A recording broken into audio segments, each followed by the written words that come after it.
স্বাগত দীপ্ত সংবাদের সঙ্গে আছে আমি আনোয়ার হোসেন। পরীক্ষামূলক যাত্রা শেষে যমুনা রেল সেতুতে নিয়মিত যাত্রীবাহী ট্রেন চলাচল শুরু হয়েছে। সকাল 11:30টার দিকে রাজশাহী থেকে ছেড়ে আসা সিল্ক সিটি এক্সপ্রেস ট্রেনটি প্রথম নবনির্মিত যমুনা রেল সেতু অতিক্রম করে।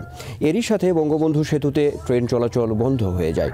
প্রকল্প পরিচালক আল ফাত্তাহ মোহাম্মদ মাসুদুর রহমান গণমাধ্যমকে জানিয়েছেন, 4.8 কিলোমিটার দীর্ঘ যমুনা রেল সেতুতে দুটি লাইন থাকলেও প্রথমে একটি লাইন দিয়ে উভয় দিকে ট্রেন চলাচল করবে। আগামী 18 ফেব্রুয়ারি আনুষ্ঠানিক উদ্বোধনের পর দুই লাইনে ট্রেন চলাচল করবে।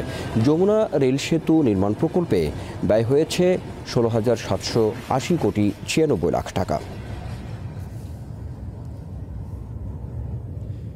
যমুনা রেল সেতু দিয়ে যাত্রীবাহী ট্রেন চলাচল করার বিষয়ে দর্শক সবশেষ তথ্য জানাতে সিরাজগঞ্জ থেকে যোগ দিচ্ছেন সহকর্মী সিরাজুল ইসলাম। সিরাজুল, যমুনা রেল সেতু দিয়ে দিনে ট্রেন চলাচল শুরু হওয়ায় যাত্রীদের প্রতিক্রিয়া কেমন দেখছেন, আর সেই সঙ্গে পাশের বঙ্গবন্ধু সড়কে সেতুর ওপর এটি কোনো ধরনের প্রভাব ফেলবে কিনা জানাবেন।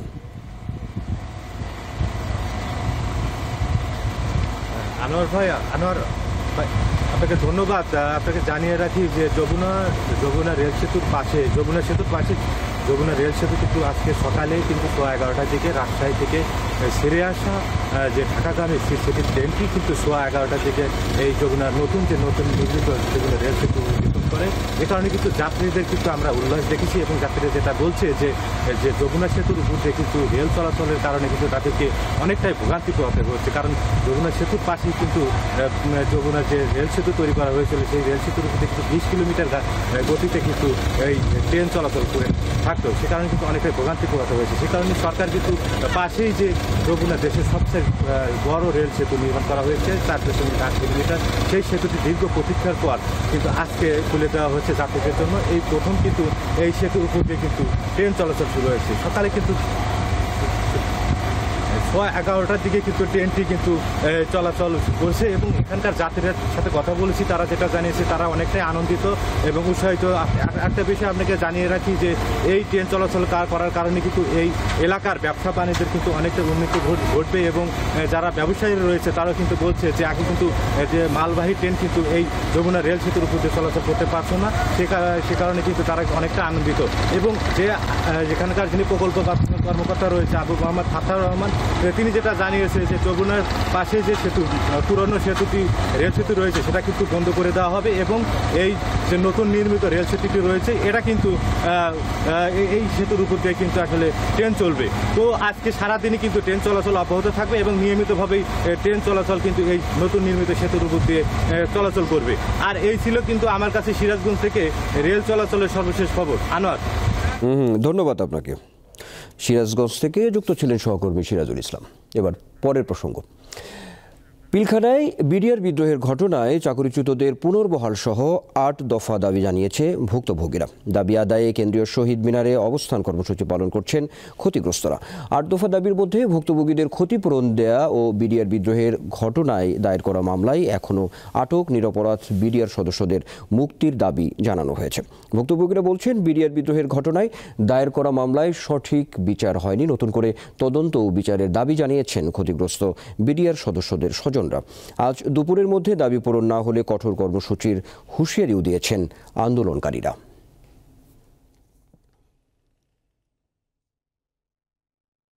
মুন্সিগঞ্জের টঙ্গীবাড়িতে যাত্রীবাহী বাসে আগুনে হেলপার সাহাবির মিয়া দগ্ধ হয়ে মারা গেছেন। এ ঘটনায় গুরুতর দগ্ধ হয়েছেন আরও একজন। গত রাত 2:30টার দিকে টঙ্গীবাড়ি উপজেলার বালিগাঁও ব্রিজের ওপরে পার্কিং করে রাখা গাংচিল পরিবহনের একটি বাসে এ অগ্নিকাণ্ডের ঘটনা ঘটে। খবর পেয়ে লৌহজং ও টঙ্গীবাড়ি ফায়ার সার্ভিসের দুটি ইউনিট প্রায় 1.5 ঘন্টার চেষ্টায় আগুন নিয়ন্ত্রণে আনে। এ সময় পুড়ে যাওয়া বাসের ভেতরে তল্লাশি চালিয়ে ঘুমিয়ে থাকা বাসের হেলপারের মরদেহ উদ্ধার করা হয়। নিহত বাসের হেলপার সাহাবির মিয়ার বাড়ি লৌহজং উপজেলায়।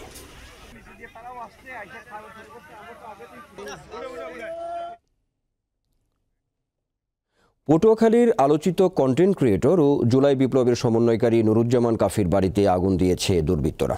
মঙ্গলবার রাত 1:30টার দিকে পটুয়াখালীর কলাপাড়া উপজেলার রজপাড়া গ্রামে কাফির বাড়িতে আগুন দেওয়া হয়। এ সময় তার বাবা মা সহ পরিবারের 6 সদস্য ঘরের ভেতরেই ছিলেন, তবে তারা অক্ষত অবস্থায় ঘর থেকে বের হতে পেরেছেন। খবর পেয়ে কলাপাড়া ফায়ার সার্ভিসের একটি দল ঘটনাস্থলে পৌঁছে প্রায় 2 ঘন্টার চেষ্টায় আগুন নিয়ন্ত্রণে আনে।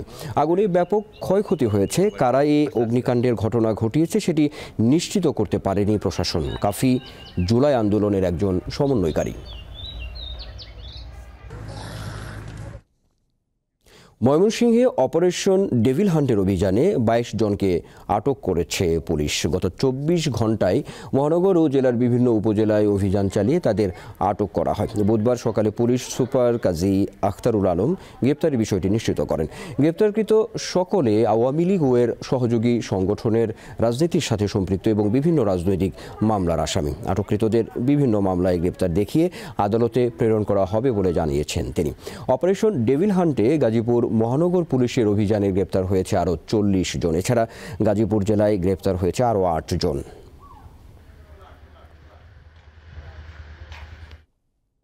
কুড়িগ্রাম সীমান্তে পতাকা বৈঠকের পর নোম্যান্স ল্যান্ড থেকে সিসি ক্যামেরা খুলে নিয়েছে বিএসএফ। কুড়িগ্রামের দক্ষিণ বাঁশজানি সীমান্ত গ্রামে দুদেশের সীমান্ত রেখা ঘেঁষে ভারতের নোম্যান্স ল্যান্ডে গাছের উপরে লাগানো সিসি ক্যামেরাটি খুলে নেওয়া হয়েছে। মঙ্গলবার দুপুরে ভুরঙ্গামারী উপজেলার দক্ষিণ বাঁশজানি গ্রামে বাংলাদেশের নোম্যান্স ল্যান্ডে অবস্থিত আলমগীর হোসেনের বাড়ির আঙিনায় সকাল 11টা থেকে দুপুর 12:30 পর্যন্ত 1.5 ঘন্টা স্থায়ী পতাকা বৈঠকে এই সম্মতি জানায় বিএসএফ।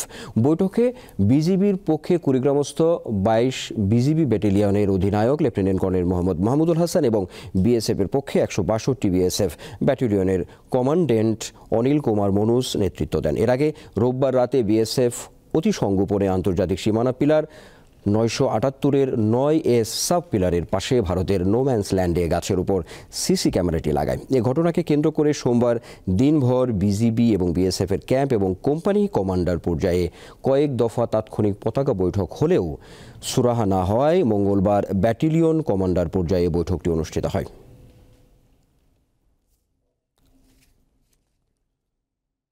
দখল দূষণে বিপর্যস্ত কুমিল্লা নগরীর পুরাতন গোমতী নদী। গড়ে তোলা হয়েছে অনেক স্থাপনা, প্রাকৃতিক এই জলাধারে ফেলা হচ্ছে ময়লা আবর্জনা। কর্তৃপক্ষ শুধু নোটিশ পাঠিয়ে দায়িত্ব সারছেন। কুমিল্লা শহর ঘেঁষে বয়ে গেছে গোমতী নদী। একসময় বর্ষায় বন্যায় এর প্রবাহ বৃদ্ধি পেলে বাঁধ ভেঙে শহর তলিয়ে যাওয়ার আশঙ্কায় থাকত স্থানীয়রা। 60-এর দশকে নদীটির গতিপথ পরিবর্তন করা হয়। তখন শহরের কাপ্তান বাজার থেকে শুভপুর পর্যন্ত প্রায় 6 কিলোমিটার অংশ পুরাতন বা মরা গোমতী হিসেবে পরিচিত হয়। এই গোমতীর ভিতরে আমরা অনেক সময় সাঁতার কেটেছি, নিয়মিত গোসল করেছি। নদী গর্ভের জায়গা দখল করে তারা নিজেরা বাড়িঘর তৈরি করেছে। গত কয়েক বছরে নদীর 2 পাড় দখল করে কাঁচা পাকা অনেক অবৈধ স্থাপনা নির্মাণ করা হয়। এই অভিযোগে 522 ব্যক্তির তালিকা করে নদীর জায়গা ছেড়ে দিতে বারবার নোটিশ দেওয়া হলেও কাজ হয়নি। অব্যাহত আছে দখল দূষণ। অবৈধ দখলদারের কারণে পরিবেশটা খুব নোংরা অবস্থায় চলে গেছে। নদী দূষণমুক্ত তো হয়েছে, দখল হয়েছে। পয় নিষ্কাশনের লাইনটা কুমিল্লা এই গোমতী নদীর এই নদীতে দিচ্ছে। মশার আক্রান্তে আমরা খুব জলযুক্ত অবস্থায় আছি।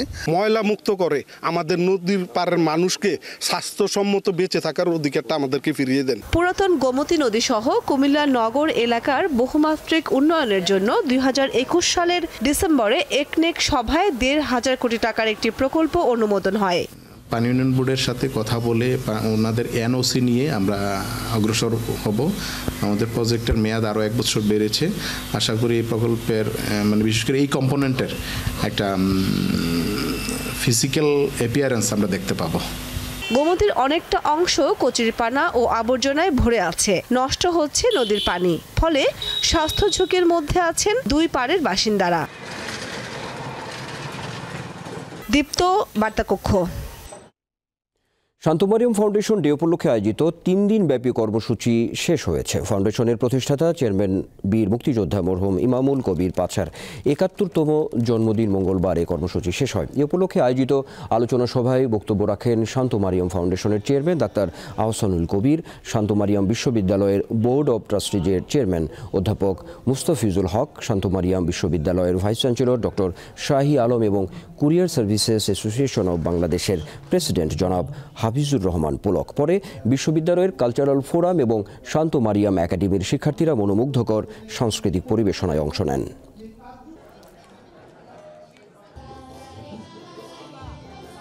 আন্তর্জাতিক প্রসঙ্গ। জিম্মিদের মুক্তি না দিলে গাজায় ফের যুদ্ধ শুরু হবে বলে হুঁশিয়ারি দিয়েছেন ইসরায়েলের প্রধানমন্ত্রী বেনিয়ামিন নেতানিয়াহু।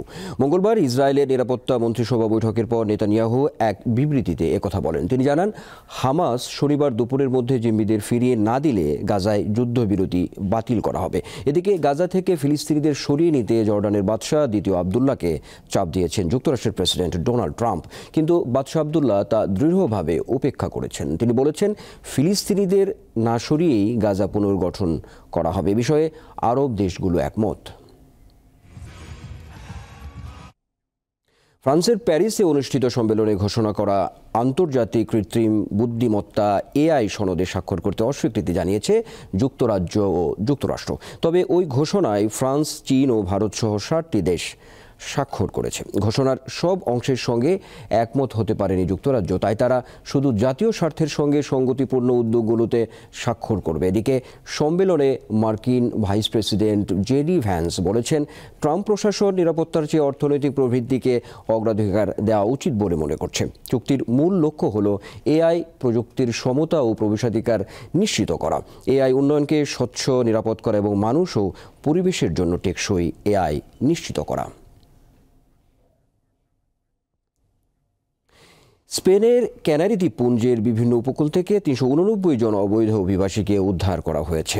সোমবার স্প্যানিশ উদ্ধার পরিষেবা এই অভিবাসীদের উদ্ধার করে। উদ্ধারকৃত অভিবাসীদের বেশিরভাগই সাব সাহারা আফ্রিকার বিভিন্ন দেশের নাগরিক। 7টি আলাদা নৌকায় অভিবাসীরা ক্যানারির বিভিন্ন উপকূলে পৌঁছায়। উদ্ধার করা অভিবাসীদের ল্যানজারুট, ফুয়ের্তেভেন্তুরা এবং এল হিয়েরো দ্বীপে স্থানান্তর করা হয়েছে।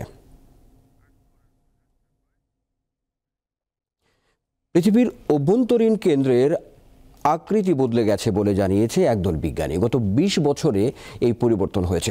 সম্প্রতি নেচার জিওসায়েন্স জার্নালে এই তথ্য প্রকাশিত হয়। ভূমিকম্প তরঙ্গ বিশ্লেষণের মাধ্যমে পৃথিবীর অভ্যন্তরীণ কেন্দ্রের সীমানায় নানা পরিবর্তন দেখতে পেয়েছেন বিজ্ঞানীরা।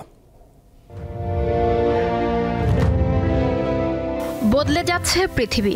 বিজ্ঞানীরা জানিয়েছেন, পৃথিবীর অভ্যন্তরীণ কেন্দ্র বা ইনার কোরের আকৃতিতে পরিবর্তন এসেছে। সাধারণত এটি গোলাকৃতির বলে মনে করা হলেও নতুন গবেষণায় দেখা গেছে কিছু স্থানে এর প্রান্ত 100 মিটার বা তারও বেশি উচ্চতায় বিকৃত হয়েছে। যুক্তরাষ্ট্রের সাউদার্ন ক্যালিফোর্নিয়া ইউনিভার্সিটির অধ্যাপকদের নেতৃত্বাধীন গবেষণায় উঠে এসেছে এমন তথ্য। কেন্দ্রের কঠিন স্তর ও তরল ধাতব স্তরের বাইরের সংযোগস্থলে গত 20 বছরে এই পরিবর্তন এসেছে। পৃথিবীর কেন্দ্র মূলত দুটি অংশে বিভক্ত, তরল বাইরের স্তর ও কঠিন অভ্যন্তরীণ স্তর। ইনার কোরের গতিশীলতা পৃথিবীর চৌম্বক ক্ষেত্র তৈরি করে, যা সূর্যের ক্ষতিকর বিকিরণ থেকে আমাদের রক্ষা করে। যদি এটি বন্ধ হয়ে যায়, তবে পৃথিবীও মঙ্গল গ্রহের মতো প্রাণহীন হয়ে পড়তে পারে। বিজ্ঞানীরা সরাসরি পৃথিবীর কোরে পৌঁছাতে পারেননি, কারণ এটি পৃথিবীর পৃষ্ঠ থেকে প্রায় 4000 মাইল গভীরে অবস্থিত। 1991 থেকে 2023 সালের মধ্যে একই জায়গায় সংঘটিত ভূমিকম্পের তরঙ্গ বিশ্লেষণ করে বিজ্ঞানীরা ইনার কোরের পরিবর্তনের প্রমাণ পেয়েছেন। অধ্যাপকদের মতে, বাইরের কোরের তরল প্রবাহ ও ভাসমান মধ্যাকর্ষণ টানের ফলে ইনার কোর বিকৃত হতে পারে। লুৎফা ফৌজিয়া, দীপ্ত, বার্তাকক্ষ। খেলার খবর। চ্যাম্পিয়ন্স লিগের অন্য ম্যাচে জয় পেয়েছে জুভেন্টাস, পিএসজি ও বরুসিয়া ডর্টমুন্ড। প্লে অফের প্রথম ম্যাচে ব্রেস্টকে 3-0 গোলে হারিয়ে শেষ 16তে 1 পা দিয়ে রাখল প্যারিস সেন্ট জার্মেই। ব্রেস্টের মাঠে ম্যাচের 21 মিনিটে পেনাল্টি পেয়ে ভিনিত নাহা এগিয়ে দেন পিএসজিকে। বিরতির আগে পরপর 2 গোলে ফরাসি চ্যাম্পিয়নদের জয় নিশ্চিত করেন উসমান ডেম্বেলে।